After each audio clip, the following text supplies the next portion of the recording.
Okay, well, we got episode 4 of the Ricky Gervais Show, and just kind of throwing some stuff together here in more ways than one. But I pulled together the first 4, including this one, Monkey News, and got just a little bit of backstory. If you want the full stories, you can find them easily. There's Pilkopedia, I think is what it's called. That's basically a Wikipedia, an entire database talking all about the Monkey News and everything else in the episodes. But anyway, for this episode, before we actually get the Dolphins episode going, and then I'm going to talk about the all 4 Monkey News afterwards. But before we go into that, I'm going to make a little drink, and this drink is called Chimp in Orbit, and it's a Tiki style drink, and obviously I'm making it because the very first episode of Monkey News on the Ricky Gervais Show was about the Chimp in Orbit, and yeah, so figured we'd make this drink really quick, just have some fun with it, and then we can get into watching the show. First things first, I have 3 ounces of lemon juice and 3 ounces of orange juice. So we're going to pop that in here. I wish I had the glass and the correct garnish to use on this this drink, but alas, I don't. Okay, so then we have a half an ounce of crème de cacao, and you're supposed to use the white, but I have the dark, but that should be fine here. And there goes the cap. So we've got a half an ounce of this, and there's also an ounce of red vermouth, which I already have in here. I'm limited in space in this setup, but I got the crème de cacao and the red vermouth in there. Set this aside, and I'll have the full recipe in the comment section down below. So then let's see, we got the orange juice, lemon juice, we got the crème de cacao and the red vermouth. We need a half an ounce of orange curaçao.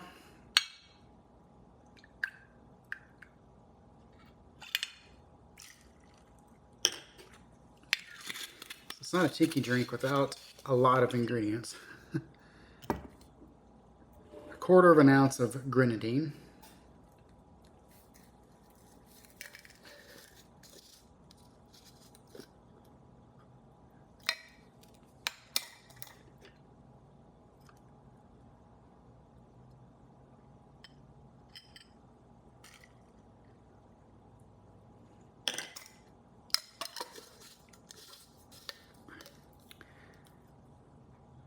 And then finally, only an ounce and a half of a gold Puerto Rican rum. Usually tiki drinks are like 3 ounces of rum. And this is, I guess, for a little monkey fellow, so he only needs an ounce and a half of rum. All right. Normally you would swizzle this, or you could stick it into a drink mixer. But I'm just going to do a quick shake on it.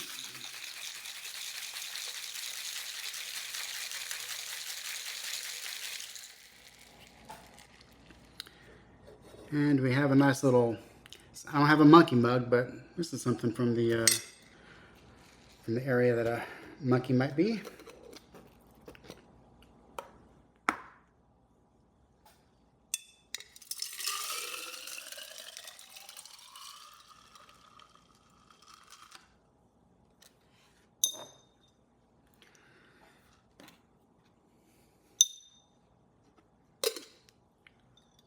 All right, so let's see how this is.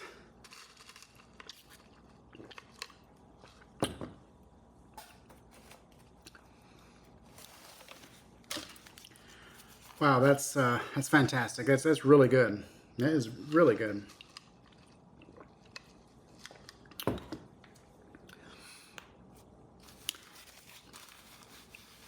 It's funny, there's no banana in here, and I don't think I'm really tasting any banana. the red vermouth really, that's powerful stuff. So that really comes through a lot. And then with that red vermouth coming through, you have the crème de cacao and the orange, and you got the lemon, and you got the orange juice, another dimension of orange. You got the pomegranate, grenadine, all coming together to provide a really smooth, good flavor base. And then, of course, you have some Puerto Rican rum to add some backbone to it along the way. So, yeah, really good drink created by Hawaiian bartender Harry Yee in 1961. And, yeah, like I said, I'll include the ingredients down below. And, yeah, there's a lot of them, but I can without a doubt say that if you do source out the ingredients and make this, it's worth it. All right, so let's get on with it. I got a text from Carl yesterday, Steve. A text from Carl, yeah. Yeah. I'll just read it to you. Okay, see you to Moz for a face rub at 6:30 then. No bum tubes, though. So I was intrigued, and I called Carl and said, I think you've just sent me a text by mistake. What's the explanation of that? My mate, right, Russell, he just said, Russell. he said, you know... Russell Brand. There's things that go on in life that you need to experience. Yeah? He said, just pop along, and I didn't say yes straight away. What's a face rub? You mean a facial? Where you lay down... You just clean your face with a flannel and that. So you're going to go lie down with another man and have your face Well, fiddled no, in? this is what I was saying to him. There's a couple of questions. I didn't just say yes straight away. I questioned it. I said, well, I'm not that happy with this. So I said, look, there's nothing weird going on here, is there? I said, it's not a house, is it? It's a proper clinic and that. He said, yeah, it's proper. You wear a dressing gown and that. I said, well, I'm not that So happy he's with already that. got you in the dressing gown? Yeah, well, I haven't agreed to that. Today I've worn a little round polar neck sort of jumper so I don't have to take it off. It's not going to get in the way of my face. I made sure I didn't wear a shirt with a collar. I'm not taking this off. They can put the dressing gown on top of this. Right.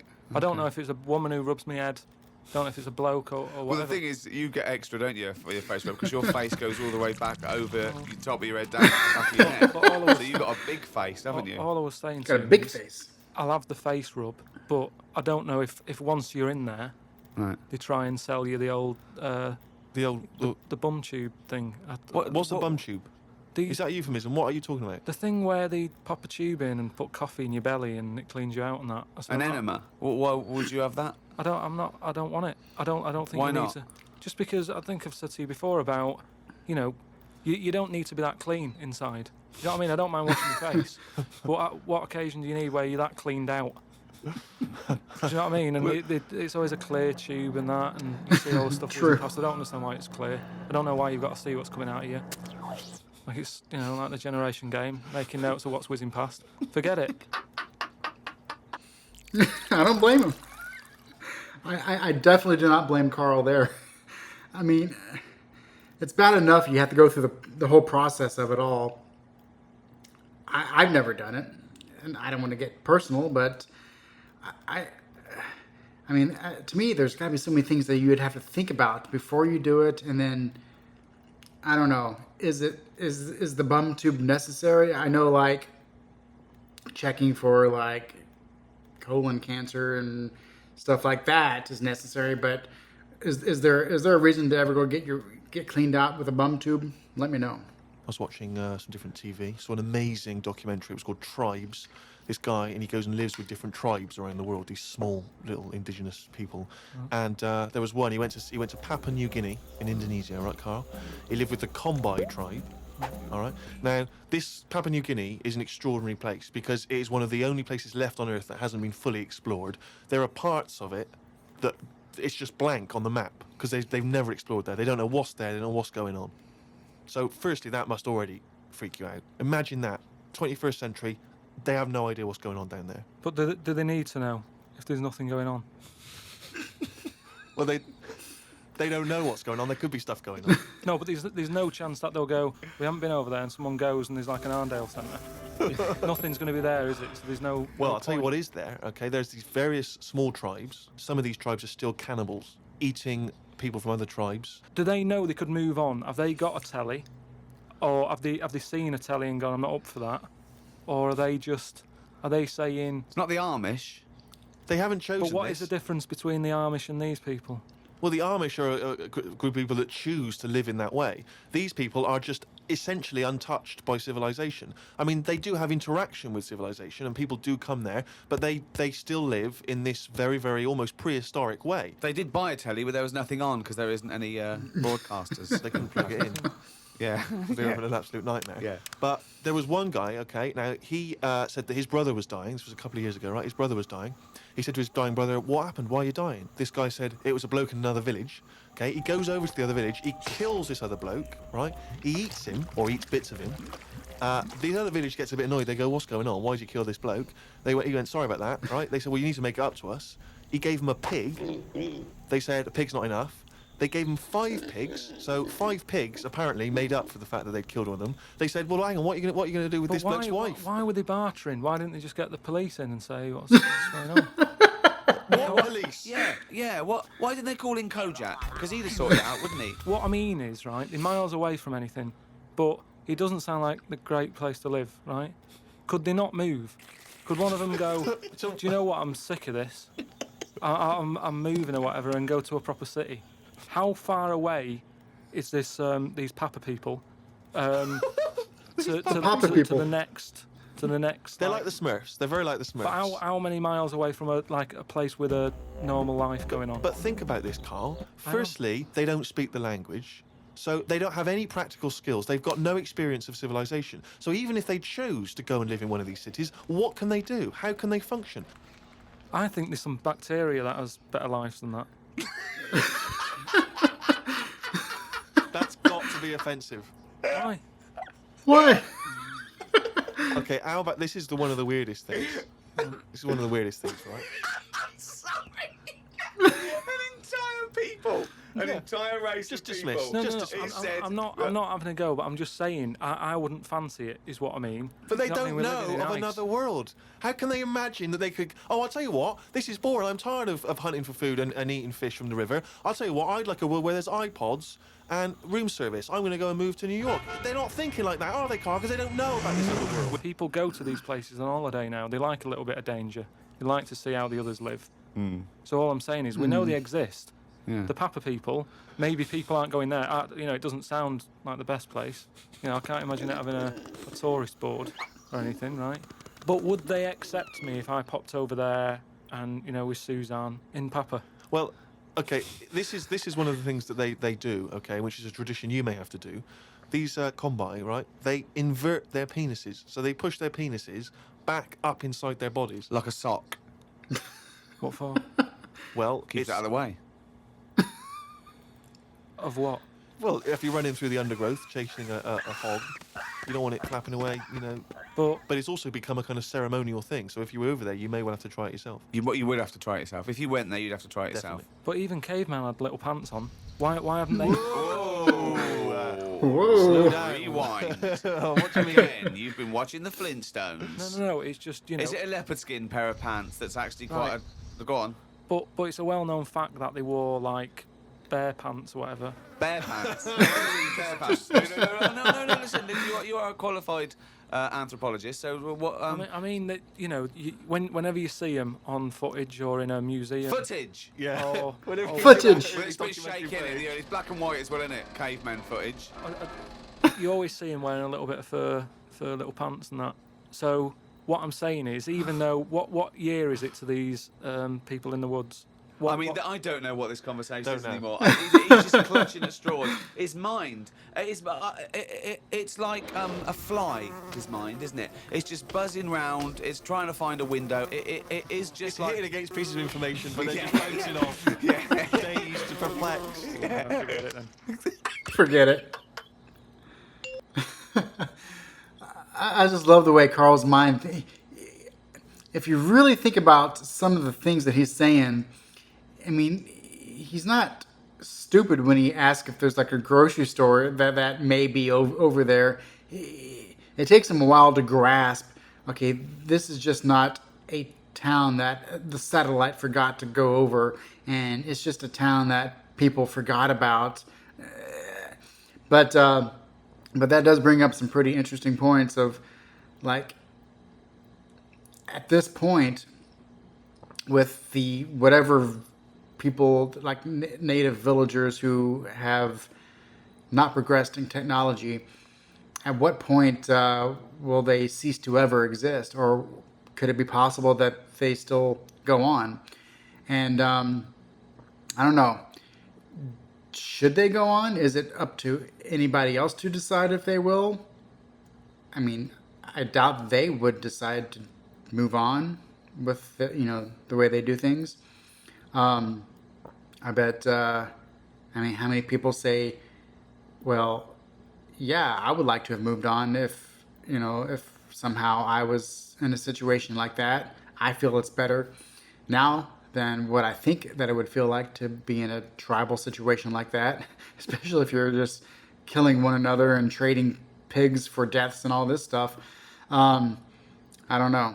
I don't think that's an answer I could ever justifiably come to a conclusion on. I was shopping with Carl before Christmas, and we went round sort of Piccadilly and St James's, and those really beautiful shops around there. And I went in one shop. You had to ring a bell to enter. Yeah. They came down, and it's like a iconoclastic sort of shop, and they found things from churches and nearly all Russian 16th century pieces onwards. This beautiful carvings and paintings and statues. And I went, oh, it's beautiful. And as I was looking round, I heard Carl sidle up to the bloke and go, "What's the newest thing you've got here?" Yeah, sure, that's his first thought. I mean, that is the wrong question to ask of a man who's clearly in antiques. Yeah. Proud of the fact he's got 16th century iconoclastic Russian stuff, to ask, "What's the newest thing you've got here?"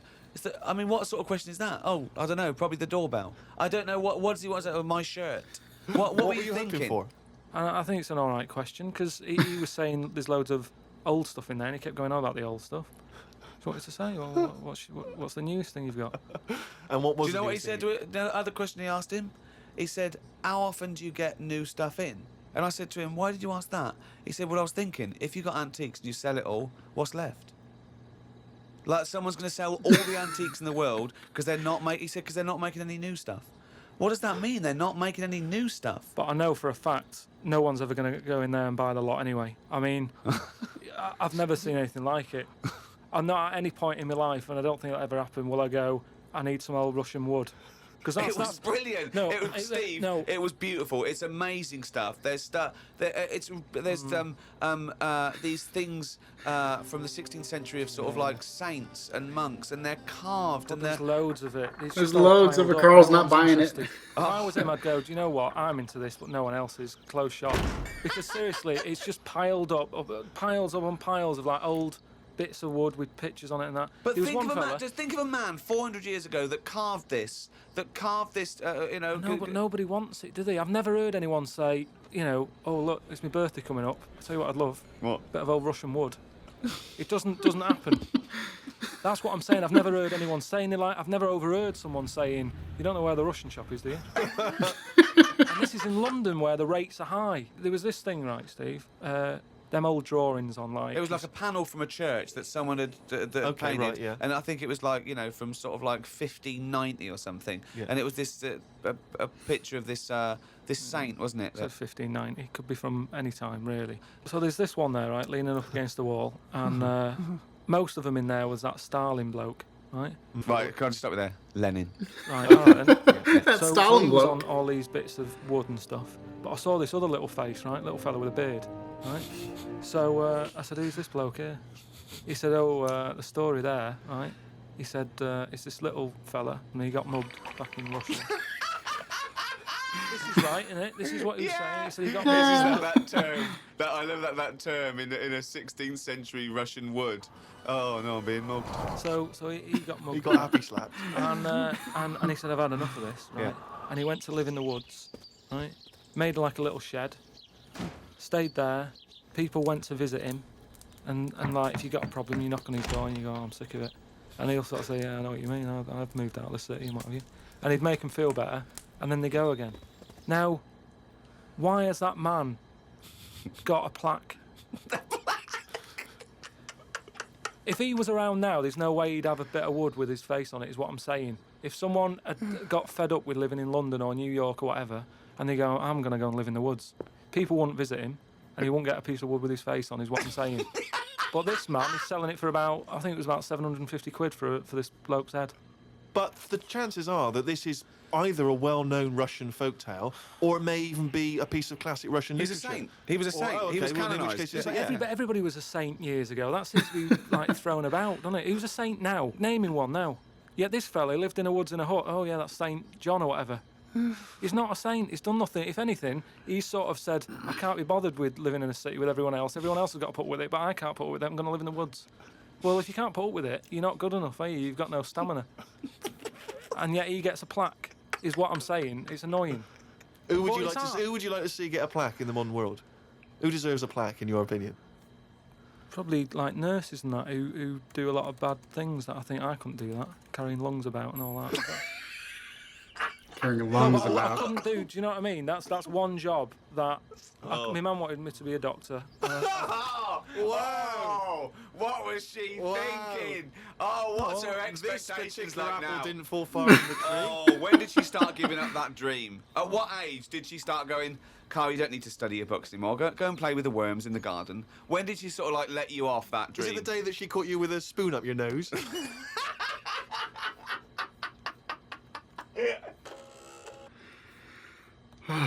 The Russian wood. I think that is named after Bruno Hotten, not named after, but it might be the story of Bruno Hottenfaust, who was a wealthy man, and he got the wines, the women's, the songs, the whole bit, and then inexplicably took a vow of poverty and became a hermit, and went off to live in the forest in Zanud. I think that's what Carl's talking about there. But anyway, talking of emails and that, right? Nick, who's emailed from Australia, right, Melbourne, he's been going on about dolphins and that, problems with dolphins. What problems? He's just saying when that wind happened, it was like a bad wind thing going on. Hold on, wait a minute. What bad wind? In America, they had that, Hurricane Katrina. yeah, Right. and there was like a little bay with dolphins in it, and Right. that, with all guns on them and stuff. What? Oh, whoa, whoa, whoa, whoa. They use dolphins, don't they? They say they're an intelligent animal and stuff. Yeah. And they've got them all like, they've all had the training. They're all like ready for battle and stuff. Right. Got like rifles on them. What do you mean rifles? They've How got- can they've they got hold the weapons, rifle? they've got- How can they've they got- hold the rifle? No, it's sort of on a strap and that. What do you mean it's on a strap? I don't know what they kit them out with, but they're just ready for war. Whenever What it are kicks you off. talking about? Listen though, that isn't the point. Don't worry about it. Oh, we But leave what that I'm one, do saying we? is- That's not the point, so let's leave it. So they're swimming about. and that, Yeah, in this with little bay. rifles and berets. Whatever they've got on. Yeah. right, ready for battle and stuff. Yeah, ready for battle, yeah. The wind comes in. The wind comes in. Hurricane Katrina. Makes a wave. The wind. and that. They get out of the little bay, Yeah. still all kitted out with all the weapons. You're talking and that. bollocks. Steve, do you want to look at the Well, email, mate? there's no way. There's loads of dolphins now swimming round. no way. Kitted out Causing with problems. guns and that, with a strap. How can a dolphin hold a... Whoa. Again, but- you've been watching Planet of the Apes. Oh, he's trying to talk to us. What's he saying? He's saying, go ahead, punk, make my day. Look, You're I'm just- talking shit. It's just You're news talking to say shit. If there's dolphins, if you see a dolphin in that, don't go, oh, it's friendly, because there's some with weapons now. So I'm just reading it out on email. That'll cover it and that. So Bollocks. Bollocks. There's some truth to this. If I remember correctly, there was like a dolphin that was like a Navy thing shooting spies. I don't know. I remember reading something about it, but there is some little slither of truth to that to a degree. Obviously, there's not a whole bunch of dolphins kitted with guns swimming about, but just like anything Carl says, there's a kernel of somewhat truth, depending on how big it is. Sometimes we don't quite know, but I'm gonna guess that's about 10% true, maybe 20. Carl, can we have some monkey news before I die? all right.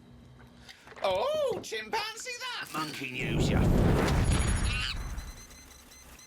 This monkey that was knocking about called Ollie. It was in this zoo, and it was the only monkey in there, right? And it was getting a bit lonely because, like, it was sharing its sort of time with, say, an elephant and a giraffe and No, that. it doesn't happen. And they didn't really No, get wait, on that well. is what I mean. wait. They Well, do let me not just tell you. They do not put chimpanzees in with. No, it's not true. No, they share his time with an no, elephant they're and a not. giraffe. It was some kind of flat. They put an advert in the student union. saying we but need, I'm you know, not- we've got 2 rooms to let. African mammal wanted, Well, not anyway. specific. But What mammoth? what I'm saying is there was other elephants for elephants to knock about with than that. The monkey, it was the only one there. So what happened is the zookeeper Right. felt a bit sorry for him. He started to sort of get pally with him. So at lunchtime, when the zookeeper was sat on the wall having his like ham butties or whatever, he'd sort of go, "You all right?" And it used to come over closer and closer. Right. Yeah. Anyway, within a month, he was sat on the wall having his lunch with him. Right. That But aren't true. anyway, Go so on. he sat there, and as time goes on, you know, Yeah. he's sort of sat with him most of the day. Monkeys walking around with him, helping feed the other animals and that. No. But then what happened is the zookeeper, at the end of the night, when he's like locking up and stuff, Yeah. he'd feel bad because he'd be leaving the zoo, and like Ollie's sat there, and he's like, "I'll see you tomorrow," and the monkey's like, "Yeah, all right, see you later." He's looking all fed up because he's got home to go to, and he's still stuck in where he's basically working every day. Right, so he's never going home, right? Now he's sleeping at work, the So, monkey. so anyway, the Yeah. zookeeper goes home, says to his wife, "Look, Ollie's having a bit of a time at the moment." So she said, "Oh yeah, what's going on?" He said, "Well, he's just looking a bit fed up. You know, he's sick of it." So she said, "Bring him home." It didn't happen. It's in your head. So she said, "Yeah, bring it home tonight." So anyway, he's looking forward to going into work, and night he sees Ollie. He doesn't tell him straight away. It's a surprise for him later. He gets to the end of the day. Yeah. Anyway, he's like, "Get your coat." He's like, "What?" Coat? What do you mean, get your coat? Whatever the equivalent is, right? Whatever you say to a monkey, it was kind of like, you know, "You coming with me," sort of thing. Right. So he's going, "Oh, brilliant." Anyway, No, he's not. So he What do you mean he's going brilliant? he takes Look, it home. so he gets his right? hat and coat. And he Can't Go believe on, he's locked, Ellen. right? He Yeah. goes back to the zookeeper's house. Everything's going well for about a week and a half. Right. Treating him really well. He's sat there, you know, he's having a brandy at night before he goes to bed. So he said to his wife, "Look, you're at home all day, right? Oh, I'm going to work. I'll leave it with you, right?" So Ollie stays at home. Yeah. Anyway, as time goes on, Yep. a little bit of trouble. Whilst the fella's busy at work, Ollie starts getting a little bit cheeky. Tries it on with the missus. Whoa. Right. How does a monkey try it on with the Are you missus? talking This shit? is The classic animation. monkey news, and How does it try it on with So the he's a missus? bit drunk. He stinks of smoke. He tries it on with the missus. How does he try it on with her?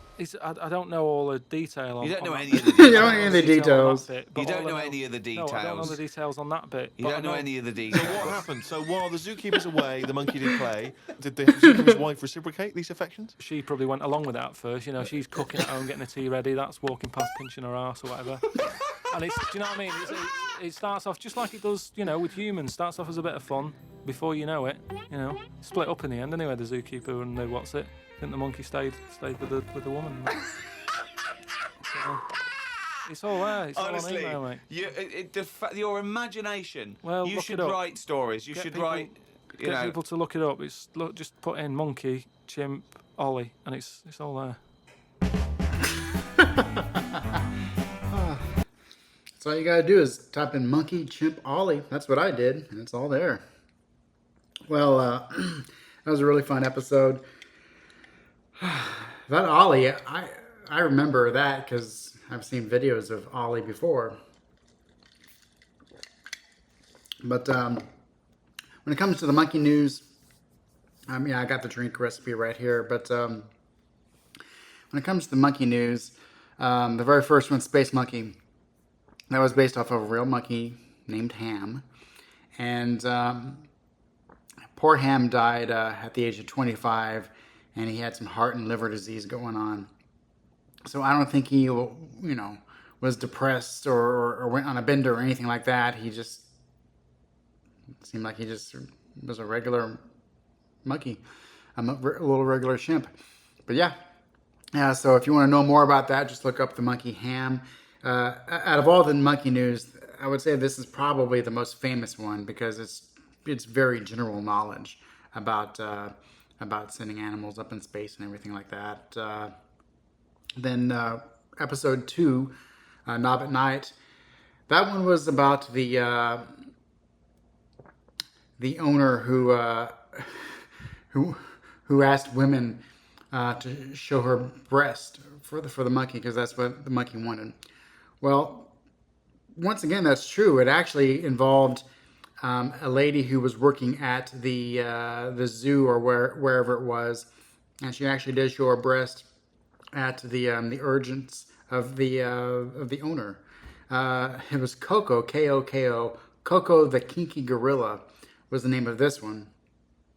And yeah. So that story back in episode 2, I would say it was mostly true.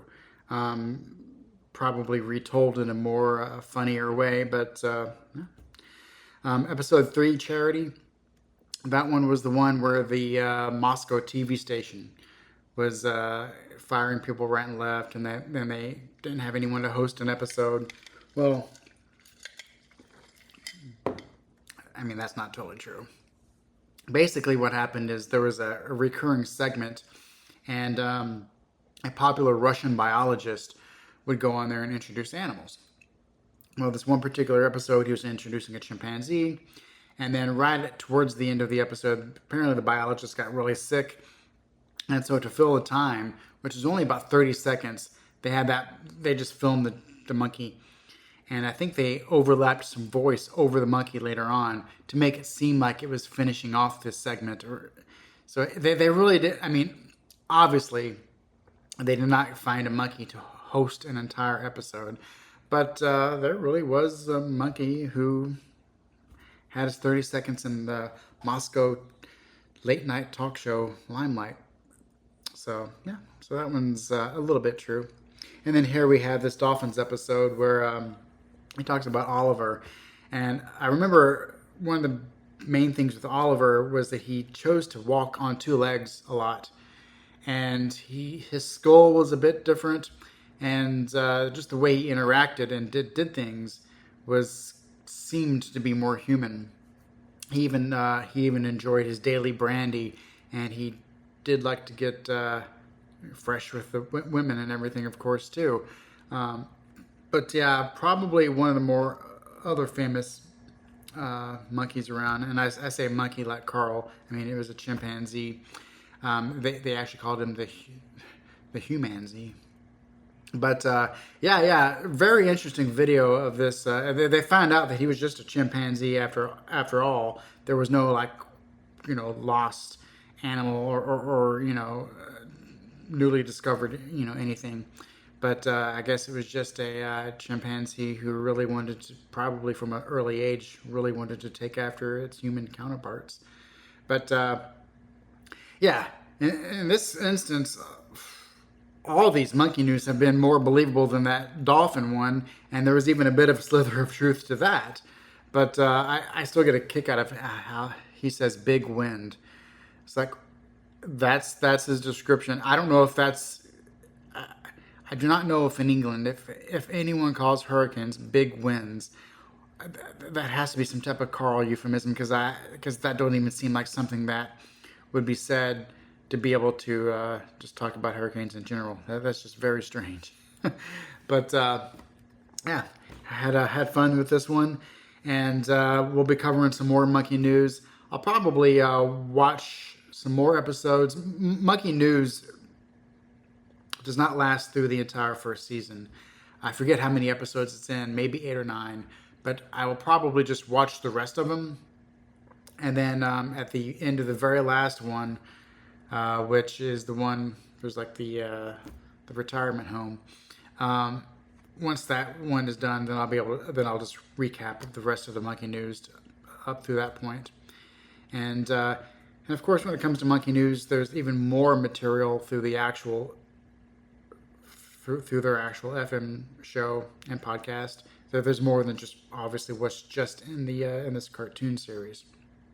But yeah, if you want to gather all the ingredients, there's quite a lot of ingredients for this drink.